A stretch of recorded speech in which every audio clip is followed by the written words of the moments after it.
మీరు మీరు ఎన్ని చూసుంటారు ఇట్లాంటివి? యా, ప్రసన్న హరికృష్ణ అంటే నేను ఇంతకుముందు మా యాంకర్ కూడా ఎక్స్ప్లెయిన్ చేస్తాను. మీ భార్య పేరు కదా ప్రసన్న? ఎస్ అండి, అది కొత్తగా ఇప్పుడో పెట్టుకున్న పేరు కాదండి. 2000 నాకు పెళ్ళైన తర్వాత 1 year నుంచి నేను అదే పేరుతో సమాజానికి పరిచయమైన, అదే పేరుతో వ్యక్తిగతంగా అందరికి తెలిసినటువంటి వ్యక్తిని. అచ్చా, గ్రేట్. ఎందుకంటే భార్య పేరు చాలా తక్కువ మంది పెట్టుకుంటారు. భార్య పేరు ముందు పెట్టుకొని ప్రసన్న హరికృష్ణ అని. సో మేబీ నాకు తెలిసి ఆడవాళ్ళు కూడా చాలా మంది దీనికి ఓటేసి ఉంటారు. భర్త పేరు పెట్టుకుంటారు కదా. జనరల్ గా ఆడవాళ్ళు భర్త పేరు పెట్టుకుంటారు. మీ వాయిస్ క్లియర్ గా లేదండి. యా, వినబడుతుందా? ఇప్పుడు వినబడుతుందా? మీ వాయిస్ క్లియర్ గా లేదండి. ఒక్క నిమిషం. పీసీఆర్ వినబడుతుందా ప్రసన్న హరికృష్ణ గారు? వాయిస్ క్లియర్ గా లేదండి.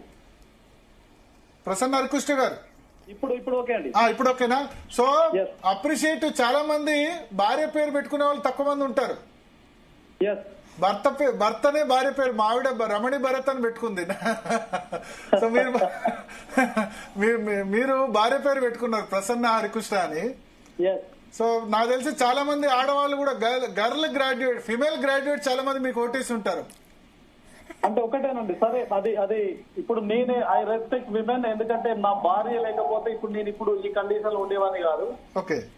ఎందుకంటే మన ఫ్యామిలీని ఏ విధంగా హ్యాండిల్ చేయడం, బ్యాలెన్స్ చేయడం, దాని వల్ల ఫ్యామిలీ ఎంత కోఆర్డినేటెడ్ గా పనిచేస్తుంది, ఎంత ఫ్రీగా పనిచేస్తుంది, ఎంత ఎఫర్టివ్ గా పనిచేస్తుంది అనే దానికి నేను ఒక ఎగ్జాంపుల్.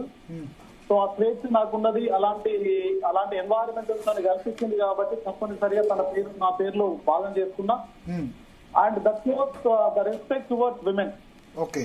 సో దానివల్ల మీ రెస్పెక్ట్ టువర్డ్స్ ఉమెన్ చూసి చాలా మంది ఓటేసి ఉంటారని నేను అనుకుంటాను. ఎందుకంటే ప్రసన్న హరికృష్ణ అనే పేరు చూసి.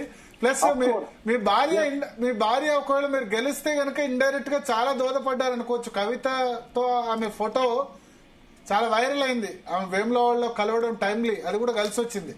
100% అండి. ఎందుకంటే తన పేరు నా పేరుగా పెట్టుకోవడం, అది మహిళా ఓటర్స్ ఎవరైతే మా సోదరిమణులు ఉన్నారో 4 జిల్లాలలో వాళ్ళు తప్పనిసరిగా వాళ్ళు పాజిటివ్ గా ఉన్నారు. ఆ రెస్పాన్స్ కూడా ఓట్ల లోపల చూపించారు.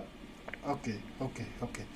సో మొత్తానికి ఖచ్చితంగా ఒకవేళ ఫస్ట్ ప్రయారిటీ కాకుండా సెకండ్ ప్రయారిటీ ఓట్స్ తో అయినా బయటపడతారు. సెకండ్ పొజిషన్ లో కాంగ్రెస్ ఉండొచ్చు, అంతేనా? నేనైతే థర్డ్ అనుకుంటున్నా. చెప్పలేము. వాళ్ళిద్దరు కొట్లాడాలండి. వాళ్ళిద్దరు కొట్లాడాలి. అయితే ఇక్కడ ఒకటి మీరు